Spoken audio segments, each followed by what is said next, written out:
এতিয়া এই লক্ষ্মী বোৱাৰী অৰ্থাৎ নাৰীৰ হাতত দুটা ডাঙৰ দায়িত্ব আছে। এইবোৰ কথা আমি আগতে বুজিছিলোঁ, বুজাইছিলে।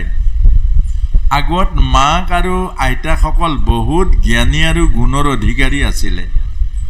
সেইকাৰণে এজনী কন্যাক যৌতুকত এইবোৰ দি পঠিয়াইছিলে। সীতা মাক যেতিয়া অনসূয়া মাতাৰ ওচৰত প্ৰভু ৰামে বনবাসলৈ যাওঁতে তেতিয়া সীতা মাতাক কৈছিলে যে দেৱী, এইগৰাকী মহাসতীৰ প্ৰতি তুমি জ্ঞান লোৱা। তেতিয়া অনসূয়া মাতাই গৃহস্থী ধৰ্মৰ জ্ঞানবোৰ দিছিলে। এতিয়া অনসূয়া মাতাৰ ওচৰত সীতা মাতাই কৈছিলে, মা, এইখিনি মোৰ মায়ে দি পঠিয়াইছিলে আৰু মায়ে শিকাই পঠিয়াইছিলে। সীতাই কৈছে। এতিয়া আজিকালি কি শিকাই পঠিয়াই? আপোনালোকে কথাখিনি আজি শুনিছেতো মূল্যটো বুজি নাপাব ঘপকে। কেলে এইখিনি কথাৰ মূল্য কিমান আছে? এটা জাতি সুন্দৰ কৰিব, এখন ঘৰ স্বৰ্গৰ সুখেৰে ভৰাই তুলিব, তাত আৰু বেলেগকৈ স্বৰ্গ দৰকাৰ নাই। এই জ্ঞানবোৰ পালন কৰি এটা পৰিয়াল আধ্যাত্মিক বৈকুণ্ঠৰ সুখ অনুভৱ কৰিছিলে। কিন্তু এইবোৰ জ্ঞান কালৰ বুকুত হেৰাই গ'ল। এতিয়া বৰ্তমান শতকৰা 60খন ঘৰ মাকে ভাঙিলে, জীয়েকৰ ঘৰ। শুনিলে ভাল নালাগিব আপোনাৰ খবৰ।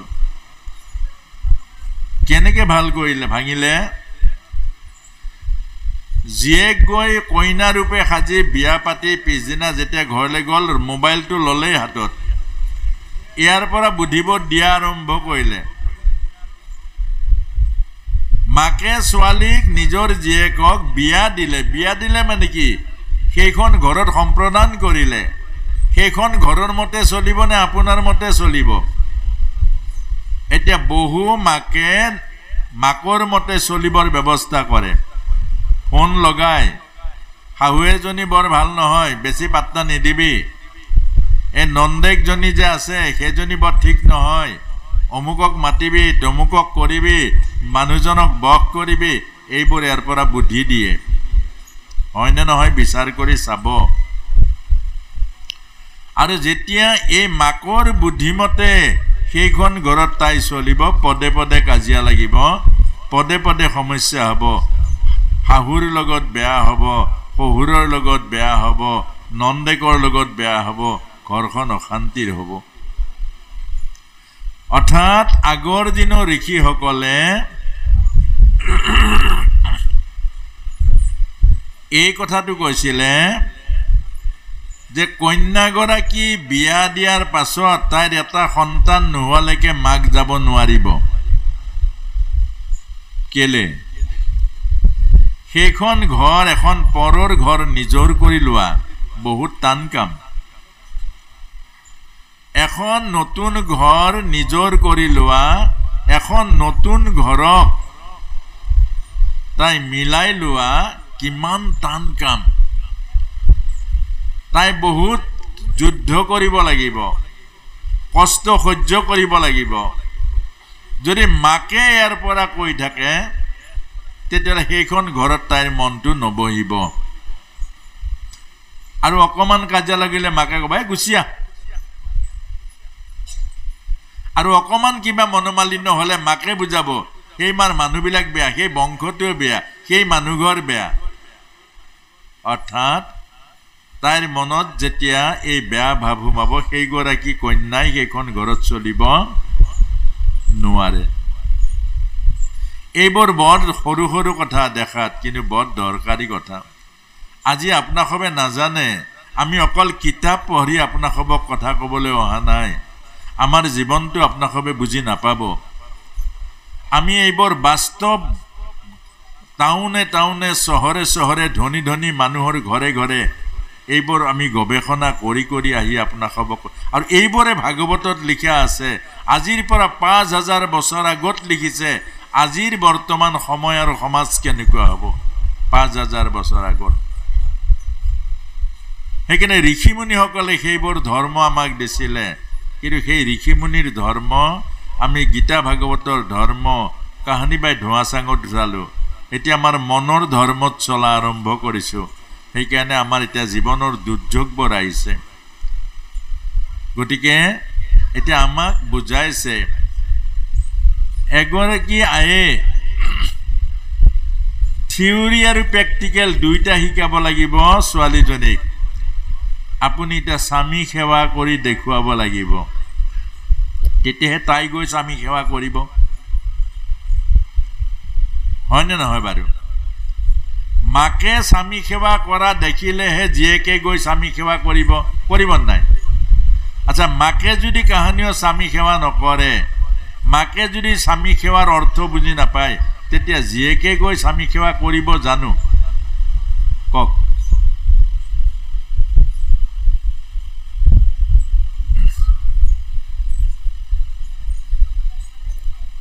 এতিয়া স্বামী সেৱা মানে কি বাৰু আমাৰ ওচৰত থকা বোৱাৰীসকল স্বামী সেৱা মানে কি বাৰু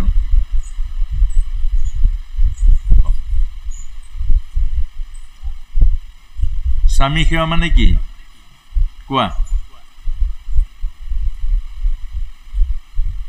নামাতিলে নহ'ব আকৌ হয় নহয় ৱালৰ বাহিৰৰখিনি বাৰু এতিয়া বহুত দূৰণিত আছে গতিকে সেইটো পাছত পাতিম এড্ৰেছটো মই লৈ ল'ম এতিয়া স্বামী সেৱা মানে কি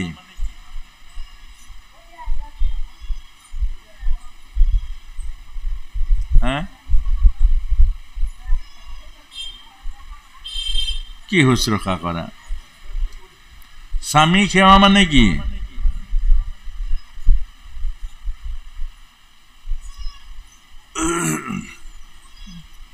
আজি যে ঘৰবোৰ গণ্ডগোল লাগিছে আপোনালোকে এইবোৰ প্ৰশ্নৰ উত্তৰতে নিজে নিজে বুজিব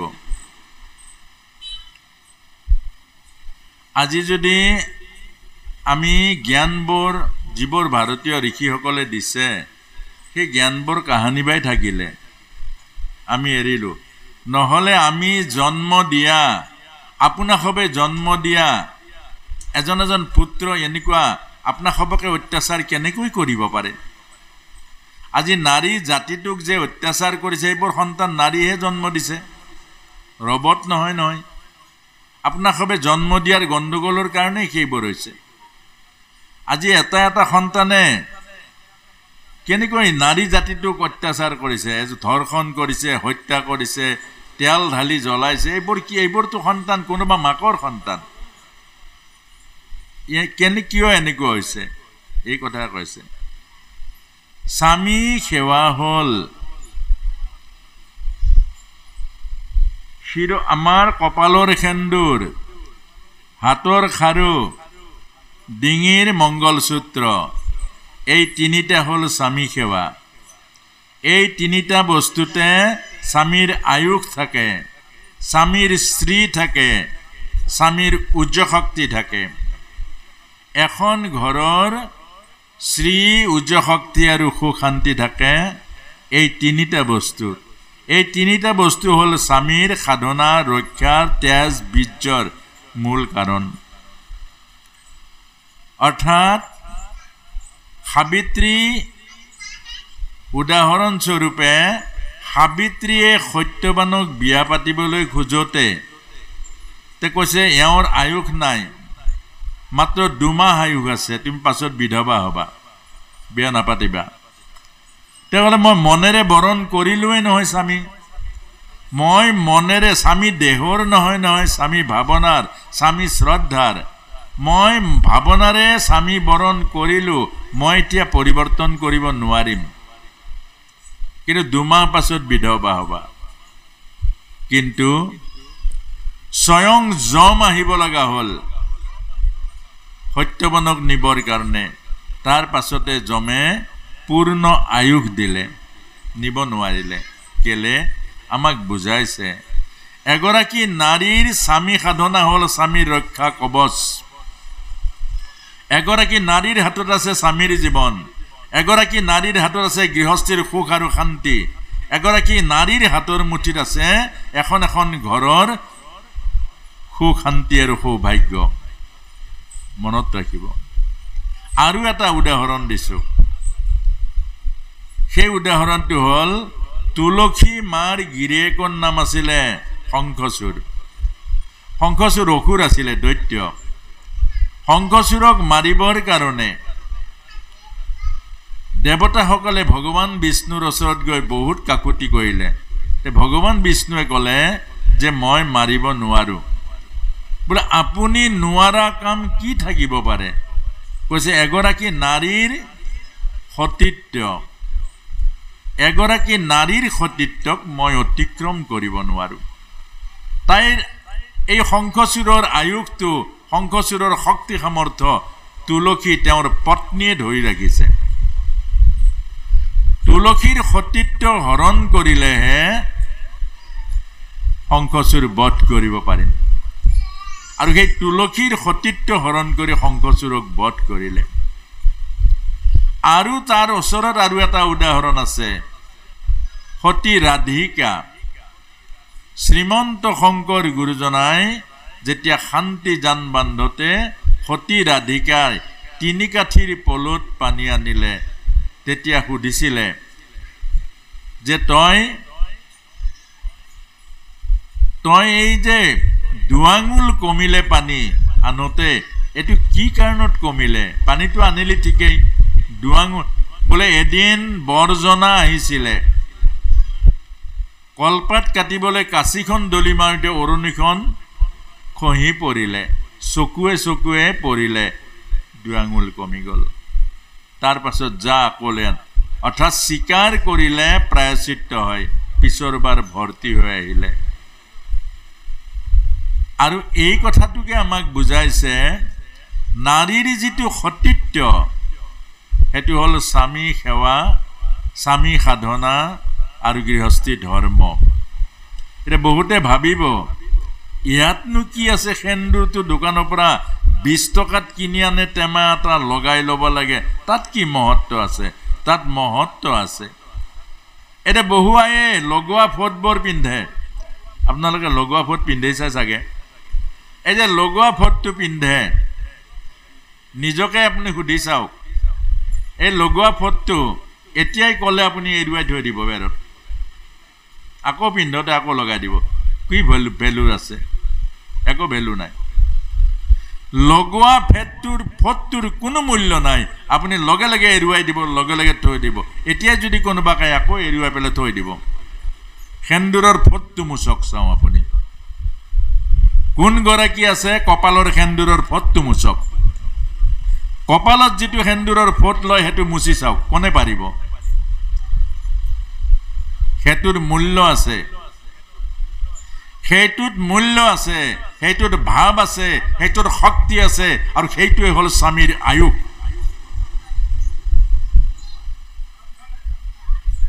মানিলে ধান নামানিলে পতান মনত ৰাখিব আপুনি যদি মানে আপোনাৰ জীৱনটো মহামূল্যৱান আপুনি যদি নামানে জীৱনটো 1 মিনিটত গছত ওলমি দিব কোনো মূল্য নাই আমাৰ ধৰ্মবোৰো তেনেকুৱা ধৰ্ম যদি মানে ধৰ্ম প্ৰাণতকৈও মূল্যৱান হয় আৰু যদি নামানে দেখিব ধৰ্মৰ কোনো অস্তিত্ব নাই আজিকালি বহুতে কয় আজিকালি একো ধৰ্ম নাই ধৰ্ম চৰ্ম কৰি একো লাভ নাই তেওঁৰ কাৰণে একো নাই মানিলে ধান নামানিলে পতান এই কথাটোকে কৈছে এই আঙুলিটো হ'ল আত্ম অৰ্থাৎ এইবিলাক বিজ্ঞান ভাৰতীয় যিমানবোৰ শাস্ত্ৰ আছে বিজ্ঞান আৰু দৰ্শন আছে এজন বক্তাই এতিয়া মিনিমাম 10 লাখ টকাৰ কিতাপ পঢ়িলেহে তেওঁ কথা ক'বলৈ পাৰিব অৰ্থাৎ বহুত অধ্যয়ন বেদ বেদান্ত শ্ৰুতি স্মৃতি পুৰাণ অৰ্থাৎ ব্ৰহ্মসূত্ৰ এই গোটেইবোৰ পঢ়িব লাগিব তাৰ তত্ত্ববোৰ পাব ওপৰে বাকলি পাব এজন বক্তা ইমান অধ্যয়ন কৰি ইমান কষ্ট কৰি জীৱনৰ সাধনাবোৰ বিনা পইচাত বিলাবলৈ আহে আৰু সমাজে তাক সদায় ইগনোৰ কৰে অৱহেলা কৰে মন্ত্ৰী এজন আহিলে কিমান কলপুলি পতিব বক্তা এজন আহিলে খবৰ লোৱা মানুহ নাই। অৰ্থাৎ এইবোৰ হ'ল আমাৰ বৰ্তমান সময়ৰ সকলোতকৈ এইটো হ'ল মানে এইটো কলি মানে হ'ল অজ্ঞানতা। য'ত গুৰুত্ব দিব লাগে তাত গুৰুত্ব নিদিওঁ, য'ত গুৰুত্ব দিব নালাগে তাত গুৰুত্ব দিওঁ। আজি যদি জুবিন গাৰ্গ আহে সংস্কৃতি সন্ধ্যা লাখতকৈ বেছি মানুহ হ'ব, কিন্তু ভাগৱতলৈ মানুহ কিয় নাহে? এইবোৰ কথা শুনিবলৈ কিয় নাহে? অৰ্থাৎ জীৱনক লগত সম্পৰ্ক কথা যিয়ে শুনিব নাহে জানিব লাগিব জীৱনক ভাল নাপায়। ইন্দ্ৰিয়ক ভাল পালেহে তালৈ যাব। অৰ্থাৎ ইন্দ্ৰিয়ৰ শান্তি আনন্দ পাবৰে, চকুৰ তৃপ্তি, মনৰ তৃপ্তি, কাণৰ তৃপ্তি, এইটো ইন্দ্ৰিয়ক ভাল পোৱা। এতিয়া আমাক কৈছে এই যিটো আঙুলি, এইটো আঙুলিয়ে আত্মাৰ পৰিবাহী শক্তিৰ পাইপ এডাল আছে ইয়াত। এইটোৰে যেতিয়া আপুনি তিনিটা ভাৱনাৰে সেন্দুৰ ল'ব, ভাৱ মানে হ'ল শক্তি। ভাবিলে ভগৱানক পায়, ভাবিলে স্বৰ্গ পায়, ভাবিলে নৰক পায়। আজি যদি ভাবে আপুনি মই আমেৰিকা যাম খোজকাঢ়ি, আৰম্ভ কৰক, আমেৰিকা পাই যাব। ভাবে হ'ল শক্তি মানুহৰ। এই সৃষ্টিৰ যিমান এনাৰ্জি শক্তি আছে আপোনাৰ মোৰ ভিতৰত থকা আত্মাত ভাৱৰূপে আছে। আৰু সেই ভাৱ প্ৰথমবাৰ ফুট লওক, মোৰ স্বামী দীৰ্ঘজীৱী হওক, মোৰ স্বামী দীৰ্ঘজীৱী হওক, মোৰ সেন্দুৰৰ ফোট জিলিকি থাকক। আৰু এই ফোটেৰে আমিও এইয়া তিলক লৈছোঁ। আমাৰ স্বামী যেনিবা পৰমাৰ্থ স্বামী, আপোনাৰ স্বামী যেনিবা লৌকিক স্বামী। এতিয়া দ্বিতীয়বাৰ ফোটটো 3 বাৰ ল'ব লাগে। অৰ্থাৎ নাৰী শক্তি 3টা, জগতজননী ভগৱতী, মহালক্ষ্মী আৰু হ'ল মহাকালী। এই 3টা শক্তি, সত ৰজ তম 3 গুণৰ 3 শক্তি। কালী হ'ল তম শক্তি, আৰু দুৰ্গা হ'ল ৰজ শক্তি, আৰু লক্ষ্মী হ'ল সত্য শক্তি। দ্বিতীয়বাৰ মোৰ স্বামী বীৰ্যৱান হওক, নিৰোগী হওক, মোৰ স্বামীয়ে তেতিয়াহে মোৰ গৰ্ভত এটা বলিষ্ঠ সন্তান, দৈবিক গুণযুক্ত সন্তান স্থিতি কৰাব পাৰিব। মোৰ স্বামী বলিষ্ঠ বীৰ্যৱান হওক।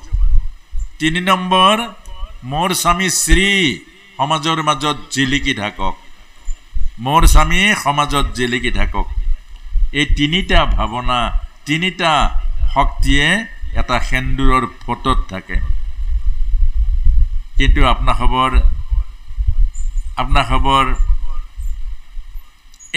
এই যে লগোৱা ফোটটো পিন্ধে তাত কিবা ভাৱ থাকে জানো? কওকচোন, আইমাতৃসকলে কওক, তাত কিবা ভাৱ থাকে জানো লগোৱা ফোটটোত? সেই লগোৱা ফোটটো কেলে পিন্ধে? যেতিয়াৰ পৰা এই লগোৱা ফোটটো কেলে পিন্ধে বাৰু? য'ত ভাৱ নাই, য'ত আধ্যাত্মিকতা নাই। এজন স্বামীৰ লগত আধ্যাত্মিকতাৰ সম্পৰ্ক আছে, আত্মাৰ সম্পৰ্ক আছে। সেইকাৰণে হৰগৌৰী বিবাহ, সেইকাৰণে লক্ষ্মী নাৰায়ণৰ বিবাহ। আত্মাৰ সম্পৰ্ক থাকিব লাগিব। বিবাহ মানে দেহৰ সম্পৰ্ক নহয়, কুকুৰ মেকুৰীয়ে দেহৰ সম্পৰ্ক কৰে। বিবাহ মানে হ'ল আত্মাৰ জোৰা, তাৰ আধ্যাত্মিক ভাৱ থাকে, আধ্যাত্মিক পবিত্ৰতা থাকে, আধ্যাত্মিক ভক্তি থাকে, সেইটোহে বিবাহ। এই 3টাৰ মাধ্যমে আপোনাক হবে এবাৰ চাওক, কিনো ডাঙৰ কথা, এবাৰ কৰি চাওক, তাৰ পাছত দেখিব। তাৰ পাছত 2 মাহ পাছত মাতি আনিব আমাক, যদি ফল নাপায় শাস্তি দিব। একেবাৰে দলিল পেপাৰ আনক, লিখি থৈ যাম। যদি ইয়াৰ পৰা আপোনাক হবে এইটো যাক নেকি এইটো সাধাৰণ বস্তু বুলি ভাবিছে, এই 3 বাৰ ধুনীয়াকৈ সেন্দুৰৰ ফোটটো পবিত্ৰ ভাৱনাৰে লওক, আপোনাৰ জীৱন পৰিৱৰ্তন হ'ব, গৃহস্থী আশ্ৰম পৰিৱৰ্তন হ'ব। আপোনাক স্বামীয়ে দেখিলে শ্ৰদ্ধাৰ ভক্তিত মূৰ দোৱাব। আমাক এতিয়া বহুত জাগাৰ পৰা, কছাৰী গাঁওবিলাকৰ পৰা তেওঁলোকৰ স্বামীসকলে ফোন কৰে যে প্ৰভু, আমাৰ আইগৰাকীক কি বনাই থৈ গ'ল, মাতিবলৈ ভয় লাগে। আগত কিমান গালি পাৰিছিলোঁ, এতিয়া গালিটো বেলেগ কথা, মাতিবলৈ ভয় কৰে। প্ৰত্যেকৰ ঘৰে ঘৰে বৃহস্পতিবাৰ পালিছে। প্ৰত্যেকৰ বৃহস্পতিবাৰ পালা মানে কি? লক্ষ্মী সাধনা কৰিছে, নিজে লক্ষ্মী হ'ব লাগিব। নিজেই যদি লক্ষ্মী ভাৱনা আহিব, নিজেই লক্ষ্মী সাধনা কৰিব, এখন ঘৰ পবিত্ৰ এটা বাতাবৰণ আহি যাব। এই কথাখিনিয়ে কৈছে বৃহস্পতিবাৰ লক্ষ্মীৰ বাৰ নহয় লক্ষ্মী আপোনাক হওক আমি নেদেখা লক্ষ্মীৰ নেদেখা দেৱ দেৱীৰ কথা পতা নাই ভগৱত গীতাত কৈছে এই দেখাসকলেই দেৱী দেখাসকলে লক্ষ্মী দেখাসকলে নাৰায়ণ দেখাসকলে সকলো এই দেখা জগততে ঈশ্বৰ আছে গতিকে আজিৰ পৰা অন্তত আপোনাৰ সব যিসকল আহিছে কথাখিনি হয় নে নহয় বাৰু আপোনাৰ সব আমাৰ মা আপোনাৰ সবে আমাক জন্ম দিছে মাতৃ ঋণ বুলি কৈছে সন্তসকলে কৈছে দেখো ভাই मैं जो प्रवचन कर रहा हूँ आदमी को कल्याण के लिए नहीं आदमी को रूपांतर करने के लिए नहीं है ये मेरा ऋण परिशोध करने के लिए मेरे माँ ने जन्म दिया ये शरीर मेरे माँ ने दिया और माँ का सेवा करने के लिए मैं निकल रहा हूँ अर्थात আমাকো কৈছে আপোনাৰ সব মা আপোনাৰ সবৰ ঘৰৰ গৃহিণী আপোনাৰ সবে ঘৰৰ জ্যোতি আপোনাৰ সবে ঘৰৰ লক্ষ্মী লাইট যিমান নজ্বলক ঘৰ উজ্জ্বল নহয় ঘৰ উজ্জ্বল কৰে এগৰাকী আয়ে ঘৰত যিমান সজাওক ডাঙৰ ডাঙৰ আচবাব সজাওক ঘৰ সুন্দৰ কৰে এগৰাকী কন্যাই কন্যা হল ৰত্ন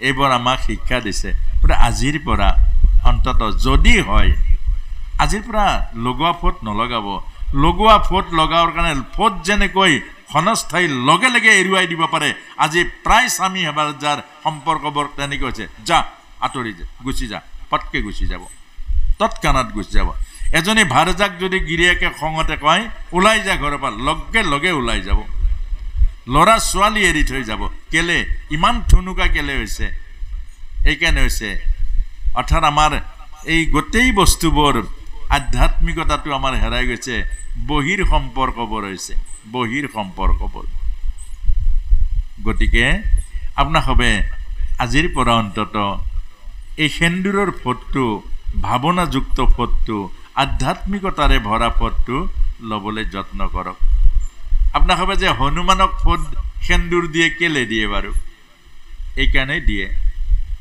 হনুমানে এদিন সাগৰৰ পাৰত বালিৰ ওপৰত বহি ভাবি আছিলে ৰামটো অৱতাৰ হৈ আহিলে তেওঁটো যাবগে তেওঁ নাথাকে এটা ৰাম গলে মোৰ কি হ'ব ৰাম যদি নাথাকে স্বামী যদি নাথাকে মোৰ কি হ'ব এগৰাকী ভাৰজাৰ স্বামী নাথাকিলে কি হ'ব আপোনাৰ হবে নাজানে এবাৰ ভাবক কি হ'ব স্বামী যিদিনা গুচি যাব সবে আপোনাক বেয়া চকুৰে চাব আপুনি কৰবাৰ লগত কথা পাতিলে বেয়া চকুৰে চাব আপোনাৰ ঘৰত কোনোবা গলে অকল বেয়া চকুৰে চাব স্বামী আশ্ৰয় আছিলে আৰু সবে আপোনাক ঠগিবলৈ যত্ন কৰিব সবে আপোনাক কষ্ট দিবলৈ অৰ্থাৎ স্বামী হল আশ্ৰয় মনত ৰাখিব স্বামী আশ্ৰয় সেইকাৰণে ভাগৱতে হৈছে কণা হওক পূজা হওক লেঙাৰা হওক স্বামী সেৱাই কুলব্ৰধুৰ প্ৰথম ধৰ্ম এটা বহুতে ক'ব পাৰে স্বামীয়ে কি দিছে মোৰ স্বামীটো গাড়ী দিব পৰা নাই মোৰ স্বামী বাইকত নিয়া নাই ধাবাত খোৱা নাই ভাল কাপোৰ দিয়া নাই কিন্তু নহয়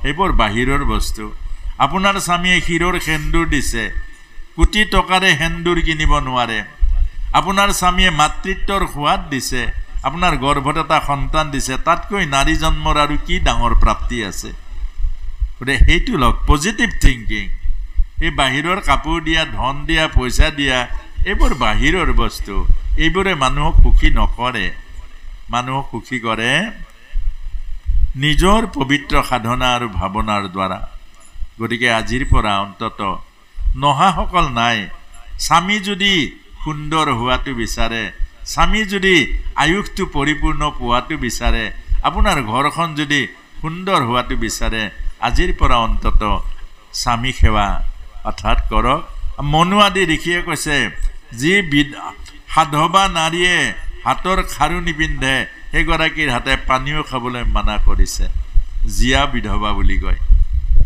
কিমান ডাঙৰ ডাঙৰ কথা এইবোৰ কৈছে আপোনাৰ সবে চাব ডিঙিটো যেতিয়া একো নাথাকিব কেনেকুৱা লাগে ডিঙিটো হাতখন যেতিয়া একো নাথাকে কেনেকৈ লাগে হাতখন অৰ্থাৎ এইবিলাক প্ৰকৃতিৰ নিয়ম অৰ্থাৎ প্ৰকৃতিয়ে আমাক সেইবোৰ পৰিৱেশ দিছে ভাৰতীয় নাৰীক এইবোৰ শিকাইছে আপোনাৰ সবে হয়তো ক'ব পাৰে ইংলেণ্ডত কি হৈছে তাত আধ্যাত্মিকতা নাই তাত কিমান ডাইভৰ্চ হয় কিমানৰ লগত সম্পৰ্ক হয় তাত কোনো হিচাপ নাই তাত ঈশ্বৰ নাই তাত দেৱ দেৱীৰ জন্ম হোৱা নাই দেৱ দেৱীৰ জন্ম হৈছে ভাৰতত, দেৱ দেৱীৰ জন্ম পালন হৈছে ভাৰতত, ভাৰতবৰ্ষত ঈশ্বৰ জন্ম হৈছে, বাকীবোৰ ক'তো ঈশ্বৰ জন্ম হোৱা নাই। গতিকে ভাৰতৰ লগত বাকীবোৰ নিমিলাব। আজিকালি বহুতে পিতৃৰ যে পিতৃ দিৱস পাতে মাতে, সেইবোৰ আমেৰিকাত। গোটেই বছৰটো বাপেকৰ লগত বেলেগকৈ থাকে, এটা দিন বাপেকৰ লগত থাকে, সেইটোৱে পিতৃ দিৱস। মাতৃ দিৱস, গোটেই বছৰটো মাক বেলেগত থাকে, এটা দিন নাতি নাতিনীৰ লগত মিলি থাকে। আমাৰ ভাৰতবৰ্ষত তেনেকুৱা নহয়। আমাৰ সদায় পিতৃ দিৱস, সদায় মাতৃ দিৱস। প্ৰথম ৰাতিপুৱা মাক বাপেকক সেৱা কৰিব লাগে, বাপেক মাকৰ আশীৰ্বাদ ল'ব লাগে। গতিকে এইখিনিকে আপোনালোকক জনাইছোঁ। অহা কালিলৈ বৰ সুন্দৰ বিষয় আছে। লখিমী বোৱাৰী আৰু এটা ভাল সন্তান গৰ্ভত কেনেকৈ আনিব, আৰু এজনী ভাল মা হ'বলৈ হ'লে সন্তানক কেনেকৈ গৰ্ভৰ সংস্কাৰ দিব লাগিব, আৰু এজনী ভাল মা হ'বলৈ হ'লে সন্তানক কেনেকৈ নিৰ্মাণ কৰিব লাগিব, সংস্কাৰ কি কি সংস্কাৰ দিব লাগিব, এইখিনি অহা কালিলৈ হ'ব। গতিকে এইখিনিকে আজি আলোচনা কৰিলোঁ। আপোনাসবে মই অনুৰোধ জনাইছোঁ, আপোনাসব মই প্ৰায় কছাৰী গাঁও, প্ৰায় সিফালে বহুত ভিতৰুৱা আহোমসকল য'ত মণিকোঠে নাই, নাহৰকটীয়াত বহুত নামঘৰৰ মণিকোঠ আমি যোৱাৰ পাছতে হৈছে। গতিকে চিলকাষ্টৰ বহু নামঘৰ মই এই গাঁওবোৰত গৈছোঁ। গতিকে তেওঁলোকে সেই এখন এখন গাঁও কথাবোৰ শুনে, পৰিৱৰ্তন হয়। আৰু আপোনালোকতো বা আমাৰ ব্ৰাহ্মণ গোস্বামী, কোচ, কলিতা এইবোৰতো উচ্চ খাপৰ, আমি জেনেৰেল কাষ্ট বুলি কওঁ। কিন্তু আমাৰ দুৰ্ভাগ্য এটা আছে, কিন্তু যে আমাৰ জেনেৰেল কাষ্ট মানে উচ্চ কাষ্টৰ মানুহখিনি কথা কিন্তু কম শুনে, আৰু বাকী তলখলৰ কথাখিনি বেছি শুনে। সেইকাৰণে ভাগৱতে কৈছে যে তলৰ মানুহখিনি ওপৰলৈ আহিব, ওপৰৰ মানুহখিনি তললৈ যাব। কেলে কথা নুশুনাটোৱেই হ'ল ডাঙৰ বেমাৰ। সেইকাৰণে আমাক শাস্ত্ৰই কৈছে, সন্তসকলে কৈছে, জ্ঞানীয়ে কৈছে, আমি বৰে কথা নুশুনো। আৰু এতিয়া আপুনি মই যদি কথা নুশুনো, গতিকে আমাৰ ল'ৰা ছোৱালীও প্ৰায়টো জেনেৰেশ্যন বাই জেনেৰেশ্যন কথা নুশুনা পৰিৱেশটো আহি যায়। গতিকে এইখিনিকে কৈ আজি ইমান গৰমত যে মই ভাবিছিলোঁ ৰাতিপুৱা ল'ৰা কোনো নাহিলে, ল'ৰা ছোৱালীখিনি কোনো নাহিলে, আৰু সেইকাৰণে মই ভাবিছিলোঁ দুপৰীয়াও ইমান গৰমত আৰাম কৰিবৰ এৰি আপোনালোক আহিব বুলি ভবা নাই। কিন্তু অহা কাৰণে আপোনালোকক ধন্যবাদ আৰু হৃদয়ৰ পৰা কৃতজ্ঞতা জনাইছোঁ। কেলে মই আপোনালোকৰ সেৱক হৈ আহিছোঁ। যদি সেৱা কৰিবলৈ নোপোৱাকৈ যাওঁ লখিমপুৰলৈ, মনটো কান্দি যাব বাটত। যিমান খোৱালেও, যিমান মৰম কৰিলেও মনটো কান্দি যাব। কিন্তু যদি সেৱা কৰিবলৈ আহি যদি সেৱা পাওঁ, তেতিয়াহ'লে মনটো বৰ আনন্দ হৈ যাব। সেইকাৰণে মনটো ভাল লাগিলে, আৰু আপোনালোক সকলোকে ধন্যবাদ আৰু কৃতজ্ঞতাও যাচিছোঁ। আৰু মই আশা কৰোঁ বৰ্তমান সময়টো পুনঃ কৈছোঁ, বহুত ভয়াৱহ দিন আহি আছে, আৰু 100 বছৰত আপোনালোকে কল্পনা কৰিব নোৱাৰা কথাবোৰ দেখা পাব। কল্পনা যিটো নেকি কল্পনা কৰিব নোৱাৰে, এতিয়াতো প্ৰায় কল্পনা কৰিব নোৱাৰাই হৈছে। অলপতে এজন শাহুৱেকক জোঁৱায়েকে পলাই লৈ গুচি গ'ল। ইয়াতকৈ কি কল্পনা কৰিব, ইয়াতকৈ কি আৰু বিপৰীত হ'ব লাগে। গতিকে আপোনালোকক এই কথা কৈছোঁ, সময়ৰ যিটো ভয়াৱহ, গতিকে আমি ভাগৱতে কৈছে, গীতাই কৈছে, বাৰে বাৰে কৈছে, এই গীতা ভাগৱতৰ অকল মাহ প্ৰসাদ জলপান খাবলৈ পাতিলে নহ'ব। যিবিলাক গাঁৱত ঘটনাবোৰ ঘটিছে, মই তাত আকৌ খবৰ ল'বলৈ গৈছোঁ যে ইয়াত ভাগৱত হৈছে নাই, গীতা হৈছে নাই। ঢেৰ ভাগৱত আৰু গীতা হয়, কিন্তু খোৱা লোৱা, সেইকাৰণে যে খোৱা লোৱা অকল ব্যৱস্থাৰ কাৰণে গীতা ভাগৱত কৰিলে আচল তাৰ পৰা জ্ঞান। ভাগৱত আৰু গীতাত খোৱা লোৱা নাই, অকল জ্ঞান। খোৱা লোৱা য'ত হ'ব তাত ভাগৱতৰ মৰ্যাদা হানি হয়।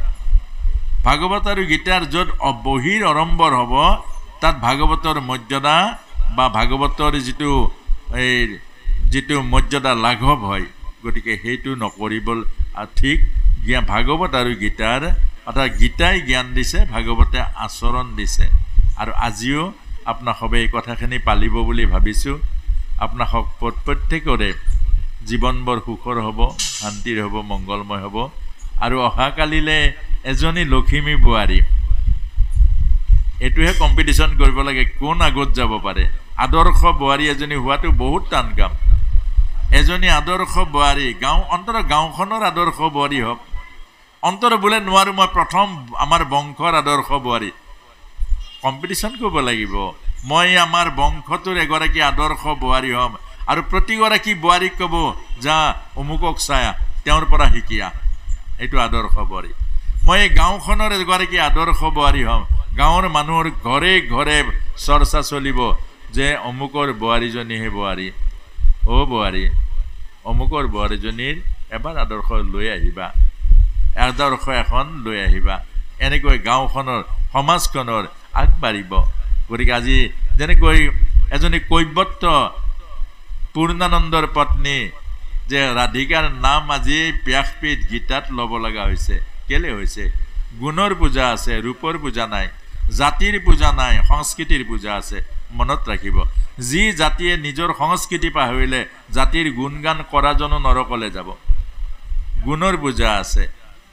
গতিকে আমাৰ সেই গুণবোৰ আছেই, মাত্ৰ আমি কোনোবাই হেৰাইছে, কোনোবাই পাহৰিছে, কোনোবাই এৰি দিছে, অৱহেলা কৰিছে। গতিকে এইখিনিকে কৈ আই মাতৃসকলক অহাকালি চব হাঁহি হাঁহি আহিব, মন মাৰি নাহিব আকৌ। মোৰ ভয় লাগে, কাৰণ মন মাৰি থাকিলে ভয় লাগে, জানোচা বেয়া পাইছে নেকি আৰু দুখ পাইছে নেকি। মোক ভগৱানে আপোনাসবক সুখ দিবলৈ পঠিয়াইছে, আৰু যদি মই দুখ দি যাওঁ আৰু ভগৱানে মোকো বেটাব। ভগৱানৰ হাতত কোনো সাৰিব নোৱাৰে। গতিকে আপোনাসবে সুখ পালেহে ভগৱানে মৰম দিব। যি উদ্দেশ্যত পঠিয়াইছিলোঁ তই বাৰু কামটো ভালেই কৰি আহিলে। গতিকে আপোনাসব সকলোলৈকে ধন্যবাদ আৰু কৃতজ্ঞতা জনাইছোঁ। আপোনাসবৰো সকলোৰে গৃহস্থী আশ্ৰম, স্বৰ্গৰ সুখ আৰু বৈকুণ্ঠৰ আনন্দ, এই 3 দিন কৰ্মশালা আপোনাসবে কৰক, অন্তঃ ভাৱনাৰে কৰক। আৰু কৰ্মশালাখিনি অৰ্থাৎ যিখিনি শিকি গৈছে বাস্তৱ জীৱনত পালন কৰক। স্বৰ্গৰ সুখ আৰু বৈকুণ্ঠৰ আনন্দ ঘৰত পাব, ই সত্য।